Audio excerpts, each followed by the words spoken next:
Start. స్వస్తి శ్రీ గణేశాయ నమః. శృతిస్మృతిపురాణానామాలయం కరుణాలయం నమామి భగవత్పాదశంకరం లోకశంకరం. సదాత్మధ్యాననిరతం విషయేభ్యః పరాङ्मुखं నౌమి శాస్త్రేషు నిష్ణాతం చంద్రశేఖరభారతీం. వివేకినం మహాప్రజ్ఞం ధైర్యోదార్యక్షమానిధిం సదాభినవపూర్వంతం విద్యాతీర్థగురుం భజే. అజ్ఞానాం జాహ్నవీతీర్థం విద్యాతీర్థం వివేకినాం సర్వేషాం సుఖదం తీర్థం భారతీతీర్థమాశ్రయే. విద్యావినయసంపన్నం వీతరాగం వివేకినం వందే వేదాంతతత్వజ్ఞం విధుశేఖరభారతీం. పరమపావనమైన మన భారతదేశంలో మానవునిగా జన్మించిన ప్రతి మానవుడు కూడా మన హిందూ మతానికి సంబంధించిన సనాతన ధర్మాన్ని గురించి తెలుసుకోవాలి. ధర్మమయ జీవనాన్ని కొనసాగించాలి. ధర్మమయ జీవనాన్ని కొనసాగించినప్పుడు మాత్రమే మానవుడు తనకు వచ్చినటువంటి జీవితాన్ని సార్థకం చేసుకున్నవాడవుతాడు అని వేదశాస్త్ర పురాణ ఇతిహాసాలన్నీ చెప్పుతూ ఉన్నాయి. వేదశాస్త్ర పురాణ ఇతిహాసాలన్నీ కూడా ప్రవర్తించినవి కూడా అందుకొరకే. అందరి వలె పశుపక్ష్యాదులు ఏవైతే జన్మించినాయో ఆ పశుపక్ష్యాదుల వలె మానవ జీవితం కూడా వృధా కాకుండా ఉండాలి అనంటే పశుపక్ష్యాదుల కన్నా వైశిష్ట్యము మానవునికి ఉండాలి.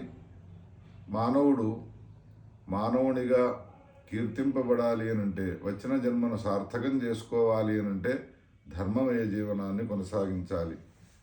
అందుకని ధర్మాన్ని ప్రచారం చేసే నిమిత్తమై కైలాసాధీశుడైనటువంటి శంకరుడు జగద్గురు శంకరాచార్యుల వారి రూపంలో అవతరించినారు. ధర్మము ప్రవృత్తి ధర్మము, నివృత్తి ధర్మము అని రెండు రకాలుగా ఉంటుంది. ప్రవృత్తి ధర్మము కర్మకాండతో కూడుకున్నదైతే నివృత్తి ధర్మము జ్ఞానకాండతో కూడుకున్నటువంటిదై ఉన్నది.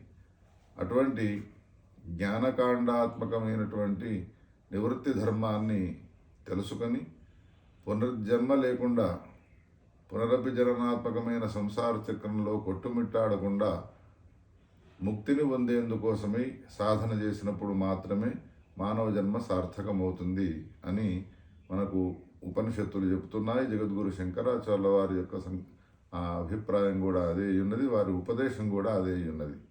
దీన్ని దృష్టిలో ఉంచుకొని ప్రాతస్మరణీయులు దక్షిణాంనాయ శృంగేరి శారదా పీఠాధీశ్వరులు మహాసన్నిధానం జగద్గురు శ్రీ అభినవ విద్యాతీర్థ మహాస్వామి వారి ఆదేశాన్ని స్వీకరించి తుమ్మలపల్లి రామలింగేశ్వరరావు గారు అని పూర్వాశ్రమంలో పిలువబడుతూ ఉన్నటువంటి మహాపండితులు సన్యస్తులై అద్వయానంద భారతి మహాస్వామి వారిగా విఖ్యాతిని గడించినటువంటి మహా ఉపాసకులు, దార్శనికులు మనము మన మతము అనే పేరు గల ఉత్కృష్టమైనటువంటి ఒక గ్రంథాన్ని రచించి మన ఆంధ్రలోకానికి అందించినారు.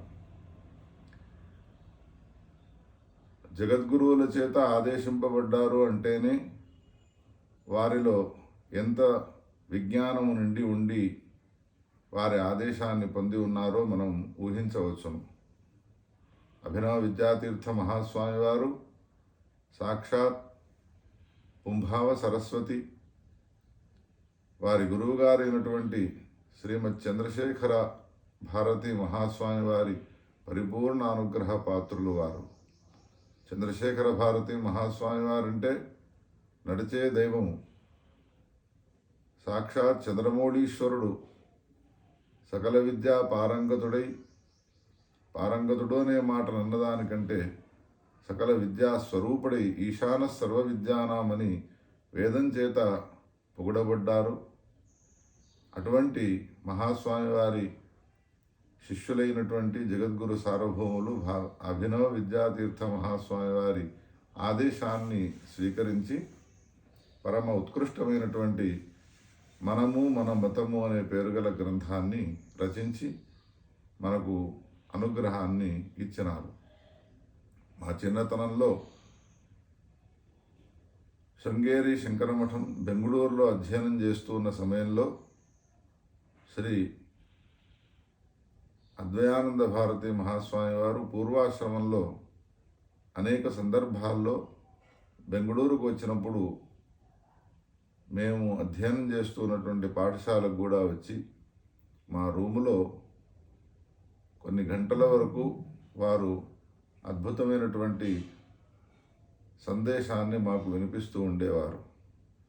వారి ఆశయాలు ఆదర్శాలు అన్నీ కూడా వినిపిస్తూ ఉండేవారు. అటువంటి మహనీయమూర్తి శ్రీ అద్వయానంద భారతి మహాస్వామి వారు రచించిన మనము మన మతము అనే గ్రంథాన్ని గురించి మాట్లాడేటువంటి అవకాశాన్ని పొందడం ఇది అదృష్టముగా భావిస్తూ ఈ అవకాశాన్ని ఇచ్చినటువంటి వారికి పెద్దలకు కృతజ్ఞతలను ధన్యవాదాలను తెలియజేస్తూ ఈ గ్రంథంలో శ్రీ స్వామివారు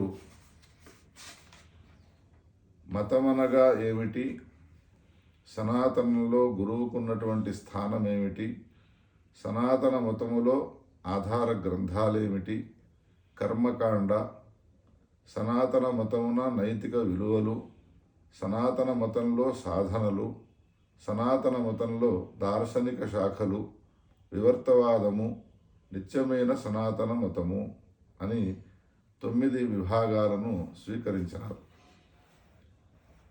స్వీకరించి సనాతన ధర్మాన్ని గురించి తెలియపరచాలి అని సంకల్పించినటువంటి వారు ధర్మము అనగానే విని పారిపోయేటువంటి రీతిలో చెప్పడం సమంజసం కాదు అని, ధర్మాన్ని ఆచరించేటువంటి వ్యక్తులు ఒక యోగ్యతను కలిగి ఉంటారు కావున గంభీరంగా వాళ్లకు మాత్రమే ధర్మాన్ని బోధించడం సమంజసం కాదు. సామాన్యులు పామరజనమైనటువంటి వ్యక్తులకు కూడా ధర్మాన్ని బోధించి, ధర్మం అంటే భయపడేది కాదు, ధర్మము చాలా సులభమైనటువంటి రీతిలో ఉంటుంది, అది ఆచరణీయ యోగ్యమై ఉంటుంది. హిందూ ధర్మం అనగానే ఏ యజ్ఞమో యాగమో వ్రతమో అని భయపడి మీరంతా కూడా పారిపోవలసిన అవసరం లేదు అని సులభంగా చేసి ధర్మాన్ని గురించి బోధించాలి అని మనకు ఈ గ్రంథంలో ఆరంభంలోనే తెలియజేసినారు శ్రీ స్వామివారు. అదేవిధంగా మొట్టమొదట ఈశ్వరుని యొక్క ఉనికిని మనం గమనించాలి అని, ఈశ్వరుడు ఉన్నాడు అనే విషయాన్ని మొట్టమొదట తెలుసుకోవడం కొరకై ఈశ్వరుని యొక్క అస్తిత్వాన్ని తెలియపరచడం కొరకై అనేక ఉదాహరణలు మనకు తెలియజేసినారు. సోదాహరణపూర్వకముగా ప్రారంభమైనటువంటి వారి గ్రంథంలో పున్నమ నాటి వేళ రాత్రి చంద్రుణ్ణి ఆహ్లాదంగా మనం చూస్తూ ఉంటాము. సముద్ర తీరానికి వెళ్ళి అలలతో కూడుకొని ప్రశాంతమైనటువంటి ఆ సముద్ర తీరంలో సంచారం చేస్తూ ఉన్నటువంటి మానవులకు కలిగే ఆహ్లాదం, ఆనందం అనేటువంటిది ఏదైతే ఉన్నదో దాన్ని అనుభవిస్తూ ఉన్నటువంటి జీవులు నేను చాలా ఆనందాన్ని అనుభవిస్తున్నాను అని ఒక ఆనందానుభూతిని పొందుతూ ఉంటారు అనేటువంటి ఉదాహరణను అందించి, ఆ ఆనందానుభూతి అనేటువంటిది ఎట్లా కలుగుతుంది అని చక్కని విమర్శన చేసినారు. ఏతావత వారి ఉద్దేశంలో ఆనందం అనేటువంటిది జీవనిష్టమే అయ్యున్నది, కానీ నేను ఆనంద స్వరూపుడను అని వీడు తెలుసుకోకుండా దుఃఖాన్నే తన పైన ఆరోపణ చేసుకుంటూ ఉన్నటువంటి వాడి నేను జీవుడను అని దుఃఖిస్తూ ఉన్నాడు. కానీ జీవుడను అనుకునేటువంటి ఏ భావం గలదో అది మాయ వలన, అవిద్య వలన, అజ్ఞానం వలన ఏర్పడ్డది. దాన్ని తొలగించుకోవడం కోసమై ప్రయత్నం చేసినప్పుడు మాత్రమే వానికి ఆనంద స్వరూపావాప్తి కలుగుతుంది అనే విషయాన్ని తెలియపరచాలి అని చాలా విస్తారంగా అనేక విషయాలను ఈ గ్రంథంలో పొందుపరిచినారు. ముఖ్యంగా నేను ఆనంద స్వరూపుడను, నాకు ఏ విధమైనటువంటి దుఃఖం లేదు అనే విషయం తెలియాలి అనంటే గురువును ఆశ్రయించాలి. గురువును ఆశ్రయించాలి అనంటే గురువు అంటే ఎటువంటి వాడు, గురువు యొక్క లక్షణం ఏమిటి అనే విషయాన్ని తెలుసుకున్నప్పుడు మాత్రమే గురువు మూలకంగా వీడు జ్ఞానాన్ని పొంది ఆనంద స్వరూపావాప్తిని పొందగలుగుతాడు. అందుకని మొట్టమొదట గురు లక్షణం వీనికి తెలియాలి. లోకంలో అనేక మంది గురువులు ఉన్నారు. నేను గురువును అని అంగట్లో అనేక రకాల పదార్థాలు అమ్ముతున్నట్టుగా నేను కూడా గురువును అని అంటూ ఉంటారు.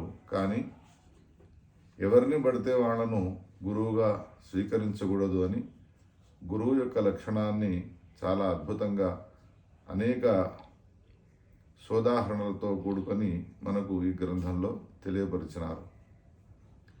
బ్రహ్మ విష్ణు మహేశ్వరుల యొక్క స్వరూపమే గురువు అని, గురువుకు దైవానికి ఏమాత్రము భేదాన్ని దర్శించకూడదు అని,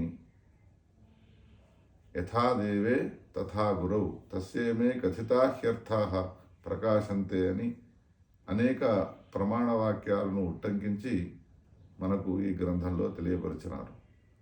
ఉపనిషత్తులన్నీ కూడా తద్విద్ధి ప్రణిపాతేన పరిప్రశ్నేన సేవయ ఉపదేక్షంతి తే జ్ఞానం జ్ఞానినస్తత్వదర్శన అని గురువును సమీపించి ప్రణిపాతము చేసి దీర్ఘదండ ప్రణామం చేసి, హే గురో, సంసార సాగరం నుండి నేను బయటపడేందుకు ఏదైనా ఉపాయం ఉంటే నాకు ఆ ఉపాయాన్ని సూచించమని ప్రార్థిస్తే వీని వినయ విధేయతలను దృష్టిలో ఉంచుకొని గురువు వానికి జ్ఞానాన్ని బోధిస్తాడు అని ఆ విషయాన్ని చాలా చక్కగా వివరించి చెప్పినారు.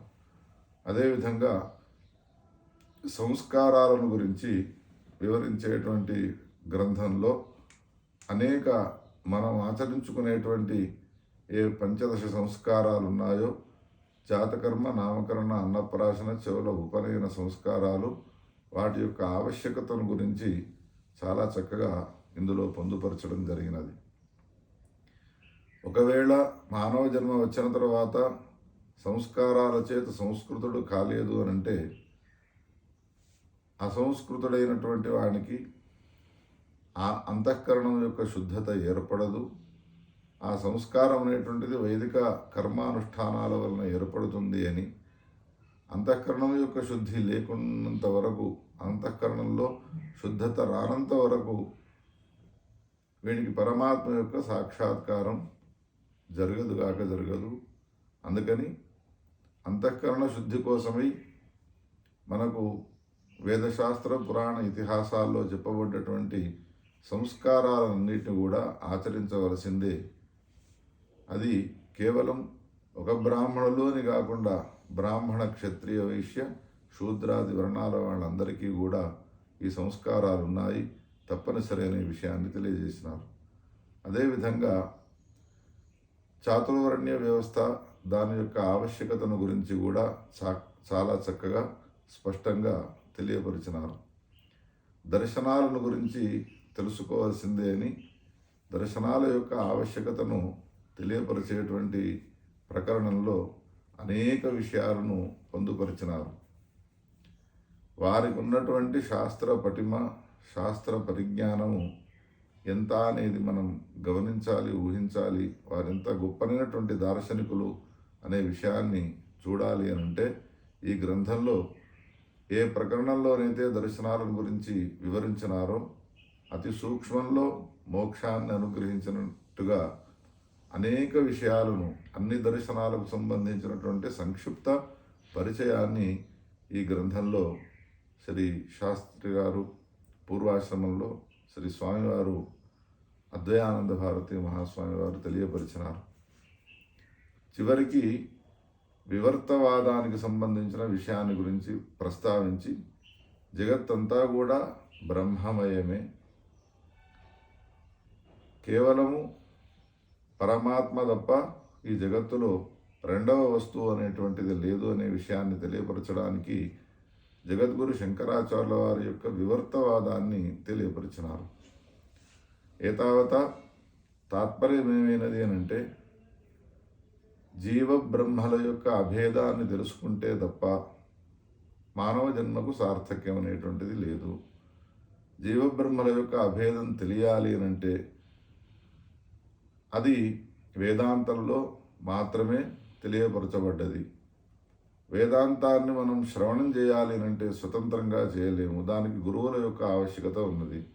గురువు యొక్క సమీపానికి వెళ్ళినప్పుడు గురువు మనలో ఉన్నటువంటి అజ్ఞానాన్ని తొలగించే నిమిత్తమై కామక్రోధాదులను తొలగించాలి అని, అనేక జన్మల నుండి వెంటాడుతూ ఉన్నటువంటి కుసంస్కారాలను తొలగించడం కోసమే సంస్కారాలను, వాటి యొక్క వైశిష్ట్యాన్ని తెలియపరిచి సంస్కృతుణ్ణి చేస్తాడు. అటువంటి సంస్కృతుడైనటువంటి వాడు అంతఃకరణాన్ని శుద్ధం చేసుకొని ఉంటాడు.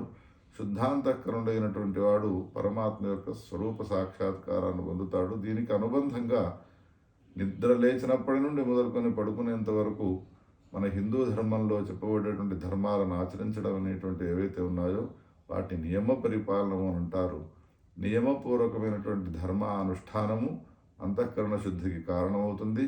శుద్ధాంతఃకరణమైన తర్వాత అంతఃకరణంలో పరమాత్మ యొక్క స్వరూప సాక్షాత్కారం అవుతుంది. ఇది మనకు సంబంధించినటువంటి సనాతన ధర్మము తెలియపరిచేటువంటి అంశము అని బాహాటంగా చాలా స్పష్టంగా ఈ గ్రంథంలో తెలియపరిచినారు. అందుకని ఏ శ్రోతలారా, వారు రచించినటువంటి అద్భుతమైనటువంటి మనం మతము అనేటువంటి గ్రంథాన్ని పఠించి అధ్యయనం చేసి ప్రాచీన సంప్రదాయాన్ని గౌరవించి జగద్గురు శంకరాచార్యుల వారి యొక్క మతమైనటువంటి అద్వైత మతాన్ని ఆదరించి వచ్చినటువంటి మానవ జన్మను సార్థకం చేసుకునేందుకోసమే మనమంతా కూడా పాటుపడదాం. మహాదేవ.